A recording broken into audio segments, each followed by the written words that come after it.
غریب کو یہ سب چیزیں مشکل سے ملتی ہیں، کھانا مشکل سے ملتا ہے. وہ اللہ تعالیٰ کی ذمہ داری نہیں ہے، وہ میری اور آپ کی غلطی ہے. یعنی یہ تو انسانوں نے معاملہ خراب کیا ہے نا. اور میں آپ کو یقین دلاتا ہوں کہ ہمارا گلاس 90% غریب سے غریب اور پریشان سے پریشان حال آدمی کا گلاس 90% بھرا ہوا ہوتا ہے. 10%، 5%، 2%، 1% خالی ہوتا ہے. ہم اسی خالی کو دیکھ کے شور مچاتے رہتے ہیں. غریبوں کے اوپر مسائل آتے ہیں، پریشانیاں آتی ہیں، زلزلے آتے ہیں تو ان کے ہی گھر گرتے ہیں. اول تو خیر زلزلہ سب کو ہی گراتا ہے، لیکن چلیے مان لیجیے آپ کی یہ بات. تو زلزلے کے ہر وقت آتے ہیں، سیلاب کے ہر وقت آتے ہیں. اب میں آپ کو نعمتیں گنواتا ہوں. آنکھیں اللہ تعالیٰ غریبوں اور امیروں کو دینے میں کوئی فرق کیا ہے؟ ذہانت دینے میں کوئی فرق کیا ہے؟ ہاتھ پاؤں دینے میں کوئی فرق کیا ہے؟ جسم اعضاء جوارے دینے میں کوئی فرق کیا ہے؟ اولاد دینے میں کوئی فرق کیا ہے؟ تو فرق تو کچھ بھی نہیں کرتے اللہ تعالیٰ. میں تو ایک مثال، زندہ مثال ہوں جو کینیڈا کی امیگریشن چھوڑ کے پاکستان آیا اور سارا طرح کے حالات فیس کر کے جو کچھ حقیر سی خدمت کر سکتا ہوں، جس دائرے کو میں نے اپنے لیے چنا ہے وہ کر رہا ہوں. مدر ٹریسا جیسی خاتون جو کہ ایک مذہبی مشنری تھی، یعنی لوگ تو انہیں سمجھتے ہیں وہ خدمت خلق کرنے والی تھی، اصل میں تو مشنری تھی. اور اسی کے پس منظر میں انہوں نے خدمت خلق کا کام کیا. لیکن خدمت خلق کے کام میں پوری زندگی جب انہوں نے گزاری تو انہوں نے بالکل وہی چیزیں دیکھی جو آپ بیان کر رہے ہیں کہ یہاں پر تو طرح طرح کے مسائل ہیں، غربت ہے، بیماری ہے، محرومی ہے، معذوری ہے، لاچاری ہے، پریشانی ہے، دکھ ہے، غم ہے، کیا کیا ستم ہے جو یہاں پر نہیں ڈھائے جاتے. چنانچہ وہ اسکیپٹک ہو گئی. السلام علیکم ویورز، میں اور معروف آپ لوگوں کے پاس کنورزیشن میں سر یحییٰ کی ایک اور فیسینیٹنگ ایپیسوڈ کے ساتھ آپ لوگوں کے پاس حاضر ہیں. ہمیں فائنلی سر کے ساتھ ٹائم مل گیا ہے. سر بہت مصروف تھے پچھلے دنوں میں اور ہم بہت ایکسائٹیڈ ہیں کیونکہ ہم نے اس دفعہ سر کو بہت تنگ کرنا ہے. السلام علیکم sir and welcome to the show. میں ناظرین کو بتاتی چلوں کہ سر کے جو ناولز ہیں اس کے بارے میں ہم نے دوبارہ سے سیکھنا سر سے شروع کیا تھا کہ اس کی جو جسٹ ہے یا ایسنس ہے ہم اس کو سر کے ساتھ شیئر کریں اور قارئین کے ذہن میں جو کوسچنز آتے ہیں ان ناولز کو پڑھنے کے بعد ان کو ایڈریس کیا جا سکے. تو پہلی 2 ایپیسوڈز ہم نے جب زندگی شروع ہوگی پر کی تھیں جو کہ سر کا پہلا ناول تھا. اس کے بعد اگلا ناول سر کا آیا قسم اس وقت کی، اور وہ بھی ایک شاندار ناول ہے، پڑھنے کے لائق ہے. تو سر میں چاہوں گی کہ آپ ہی اس کی ایک بریف انٹروڈکشن بھی دے دیں اور یہ بھی بتا دیں کہ موٹیویشن کیا بنی اس ناول کو لکھنے کی. السلام علیکم. آپ کو بھی اور ناظرین کو بھی میں شکر گزار ہوں آپ دونوں نے وقت نکالا اس پروگرام کے لیے. جو سوال آپ نے کیا ہے، دیکھیے اس میں مسئلہ یہ تھا میرے سامنے کہ جب زندگی شروع ہوگی کی تصنیف کے بعد ایک سوال مجھے میرے سامنے آ رہا تھا، مجھ سے کیا جا رہا تھا، اور وہ لوگ کرتے رہتے ہیں. میں ظاہر ہے کہ دین کا طالب علم ہوں، پبلک میں کھڑا ہوا ہوں، لوگوں کے سوالوں کے جوابات دیتا رہتا ہوں. ہر طرح کے لوگ ہوتے ہیں. تو بہت سے لوگ تھے جو خود اسلام کے اوپر، اس کی ایمانیات کے اوپر بہت سے سوالات اٹھاتے تھے. اچھا، اسلام کا معاملہ یہ ہے، قرآن مجید کا معاملہ یہ ہے کہ یہ جب قرآن مجید نازل ہوا تو یہ ماننے والوں کے بیچ میں نازل نہیں ہوا تھا. یعنی جس طرح میں اور آپ ہیں اور قرآن مجید کو کھولنے سے پہلے سے اٹھا کے چونتے ہیں، دل سے لگاتے ہیں، سینے سے لگاتے ہیں، اس طرح کے لوگوں کے درمیان میں قرآن مجید نازل نہیں ہوا تھا. قرآن مجید تو منکرین کے بیچ میں نازل ہوا تھا، جو لوگ مانتے ہی نہیں تھے، ایمان ہی نہیں رکھتے تھے. چنانچہ اپنی بات اگر منوانی ہے اور اس کی صحت کو اگر لوگوں کے اوپر ثابت کرنا ہے، یہ واضح کرنا ہے کہ یہ حق ہے، تو ضروری تھا کہ دلائل دیے جاتے ہیں. چنانچہ قرآن مجید دلائل سے بھرا ہوا ہے. بلکہ جو میرا تجزیہ ہے قرآن مجید کی جو آیات کو اگر آپ جمع کریں اور ان کا تجزیہ کریں، جو میری زندگی کا ایک کام ہے مضامین قرآن کی شکل میں جسے میں لکھتا بھی رہتا ہوں، تو قرآن مجید میں دعوت بہت مختصر ہے، قرآن مجید میں شریعت بہت مختصر ہے، قرآن مجید میں جو اخلاق کی تعلیم ہے وہ بہت مختصر ہے. زیادہ تر دلائلی ہے، زیادہ تر دلائلی. اس کی وجہ جیسے کہ میں عرض کر چکا کہ اصلاً یہ منکرین کے بیچ میں اترا ہے. تو میرے پاس ایک گویا کہ ایک امکان پیدا ہو گیا جب زندگی شروع ہوگی کی تصنیف کے بعد، کیونکہ یہ جو کتاب تھی جب زندگی شروع ہوگی، اس کا موضوع اصل میں ایمانیات میں سے جو ایک بنیادی ایمان ہے، یعنی آخرت کی زندگی، اس کو سامنے لانا تھا، اس کا نقشہ کھینچنا تھا، اس کے مختلف مراحل کو ایک زندہ حقیقت کے طور پر لوگوں کے سامنے رکھنا تھا. اس میں استدلال کی ظاہر کی کوئی گنجائش نہیں تھی. استدلال اگر میں کرتا تو پھر بیان کمزور پڑ جاتا. چنانچہ استدلال کو میں نے بالکل ثانوی رکھا، بلکہ رکھا ہی نہیں، اور اصل ایمفیسس، اصل زور اس بات پہ تھا کہ وہاں جو کچھ ہوگا اس کی تفصیل بیان کر دی جائے. لیکن یہ مجھ پہ گویا کہ ایک ادھار تھا اور یہ لوگوں کے سوال بھی تھے کہ بھئی آپ نے جو باتیں کہی ہیں وہ ہوں گی بھی یا نہیں ہوں گی، یہ تو دعوے ہی ہیں، یہ تو باتیں ہی ہیں، ہم کیسے مان لیں کہ یہ سب کچھ ہونے بھی جا رہا ہے۔ تو قسم اس وقت کی، یہ اصل میں اس بات کا جواب ہے کہ پہلے میں دعوت تھی اور دوسرے میں استدلال ہے، اور اس میں ضمنی طور پر پھر یہ بھی ہوا ہے کہ دین اسلام پر جتنے بھی اعتراضات میرے علم کی حد تک عام طور پہ لوگ بڑے اعتراضات کرتے رہتے ہیں، ان سب کو میں نے ایڈریس کیا ہے اور ان کا جواب دیا ہے، لیکن اس کا اصل اور بنیادی مقصد یہ ہے جو کہ غالباً چوتھے اور پانچویں چیپٹر سے میں نے یہ شروع کر دیا تھا کہ اس استدلال کو سامنے رکھوں جو ناقابل انکار ہے۔ یعنی قرآن مجید نے آخرت کے ہونے کے بہت سے دلائل دیے ہیں، وہ فطرت کی دلیل بھی ہے، وہ قدرت کی دلیل بھی ہے، وہ ربوبیت کی دلیل بھی ہے، اور وہ اللہ تعالیٰ کے جو جس طریقے سے کائنات کا نظام چلا رہے ہیں جوڑوں کی شکل میں، اس پہلو سے بھی ہے، تدریج و ترتیب کے پہلو سے بھی ہے، اور بھی کئی پہلو ہیں جس طرح قرآن مجید نے اس کو استدلال کو پیش کیا ہے۔ لیکن سب سے بڑی دلیل یہ ہے کہ جس قیامت کی ہم تمہیں چیتاونی دے رہے ہیں، جس کے بارے میں خبردار کر رہے ہیں، جس کا انذار کر رہے ہیں، تو وہ تو ہم برپا کرتے رہے ہیں۔ وہ حضرت نوح علیہ السلام سے برپا ہونی شروع ہوئی ہے، اور پھر بڑے جلیل القدر رسول ہیں جن کی داستانیں قرآن مجید سناتے ہیں، اور آخری دفعہ یہ جو واقعہ پیش آیا رسول اللہ صلی اللہ علیہ وسلم کی اپنی زندگی میں پیش آیا کہ قیامت یعنی اس مفہوم میں کہ جو سزا و جزا وہاں پر ہوگی، جو عدل ہوگا، یعنی کہ جو مجرم ہیں ان کو ہلاک کر دیا جائے اور جو نیک بندے ہیں ان کو زمین کا وارث بنا دیا جائے، یہی ہوگا آخرت کے دن، ہم جانتے ہیں۔ اسی دنیا میں اللہ تعالیٰ نے پھر یہ کر کے دکھایا ہے۔ تو میں نے اس استدلال کو بہت تفصیل کے ساتھ رکھا اور ایک کہانی کی شکل میں رکھا، اس لیے کہ اصل مقصود یہ تھا کہ لوگوں تک پہنچایا جائے۔ ظاہر ہے کہ علمی گفتگو یا شرح و وضاحت کے پہلو سے یہ کوئی بات کی جاتی ہے تو بہت لوگ اس پہ انٹرسٹ نہیں لیتے، صرف جو علمی ذہن رکھنے والے لوگ ہوتے ہیں وہ انٹرسٹ لیتے ہیں۔ تو میں نے سادہ ایک کہانی، ایک دلچسپ کہانی بنائی اور اس کہانی میں پھر اس استدلال کو تفصیل کے ساتھ بیان کر دیا۔ تو جب زندگی شروع ہوگی، اور قسم مستوقی کا جو اصل تعلق ہے وہ یہ ہے کہ پہلے میں دین کی دعوت بیان ہوئی ہے اور دوسرے میں اس دعوت کا استدلال بیان ہوا ہے۔ بہت خوب سر، صحیح ہے، تو آپ نے بہت اچھا ایکسپلین کر دیا سر۔ یہ آج کل ویسے تو مسلمان کو ایسا ہونا چاہیے کہ اسے دلائل کی صورت میں اللہ تعالیٰ پہ یقین کرنا چاہیے، لیکن ہم لوگ یہ دیکھتے ہیں کہ ایک جنریشنز ہیں جو کہ پیدا ہو گئی ہیں اور نسل در نسل ہم مسلمان ہیں، تو اس وجہ سے ہم لوگوں کو اتنا سوال نہیں اٹھتا، کئی سوال مسلمانوں کے عام ذہن میں نہیں اٹھتے۔ اب سر ہم جن سوالوں کا سیشن ابھی سٹارٹ کریں گے، میں پہلے ویورز سے بھی یہ بات کر دوں کہ وہ اس کو بڑا دل کر کے سنیں جو مسلمان ہیں، اور جو لوگ مسلمان نہیں ہیں آپ لوگ بالکل خوش ہو جائیں گے، کیونکہ میں اور ہمارے پوری کوشش کریں گے کہ آپ لوگوں کے جو سوال ہیں انہیں آپ لوگوں کی ایون ٹون تک کو استعمال کریں، تاکہ آپ یہ نہ کہیں کہ جی کوئی کسر چھوڑ دی گئی تھی، بات اس طرح کی نہیں گئی تھی۔ اس کے لیے سر میں آپ پریشان نہ ہوں، مجھے یہ سوالات آتے رہتے ہیں جس میں لوگ اگریسو انداز میں اسلام کے خلاف بہت سی باتیں کرتے ہیں، تو کر دیجیے آپ وہ سوالات، اچھے عام لوگوں کے ساتھ سامنے آ جائیں گے۔ جی سر، پہلا کوشچن سر اگر میں ان سے دو لفظوں میں بولوں تو میں تو پرابلم آف ایول کی بات کر رہا ہوں، لیکن ایسے وہ لوگ جن کو میں اس وقت ڈیولز ایڈوکیٹ بناؤں ان کی بات کرنے کے لیے آیا ہوں، تو وہ اس سے ان کو مزہ نہیں آئے گا، یہ سوال پورا نہیں ہوتا یہاں پہ پرابلم آف ایول سے، تو میں آپ کو ان کے لفظوں میں بیان کرتا ہوں۔ ہر مذہب جو ہے وہ خدا کا جب تعارف کراتا ہے، اور اگر ہم ہر مذہب کی بات نہ کریں، اسلام کی بات کریں، تو اسلام جب خدا کا تعارف کراتا ہے تو وہ کہتا ہے کہ وہ رحمان اور رحیم ہے۔ ہر صورت سے پہلے بسم اللہ الرحمن الرحیم، اور سارا قرآن اسی بات کے ساتھ چلتا ہے۔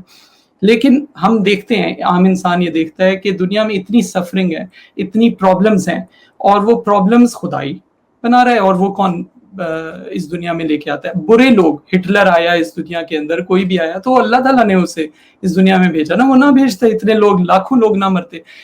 جنگیں، فساد، مذہب کے نام پہ فساد، مذہب کے نام پہ جتنا قتل ہوا ہے، وہ خدا دیکھ نہیں رہا کہ اگر خدا روک دیتا وہ سب چیزیں نہ ہوتی۔ اور اس کے بعد اگر آپ یہ بتائیں کہ یہ ٹیسٹ ہے، تو اگر ٹیسٹ ہے تو پھر تب بھی آپ دیکھیں گے کہ خدا کا ٹیسٹ ہمیشہ غریبوں پہ جا کے لگتا ہے۔ کبھی امیر جو ہے وہ کبھی کسی پرابلم کے اندر، ایون زلزلہ بھی آ جائے تو امیر کا گھر جو ہے وہ مٹی کا تو نہیں ہوتا، وہ تو سیمنٹ کا اور سب کا ہوتا ہے، وہ بچا رہتا ہے۔ غریب ہی ہمیشہ ہٹ ہوتے ہیں۔ امریکہ دیکھ لیں، وہ وہاں پہ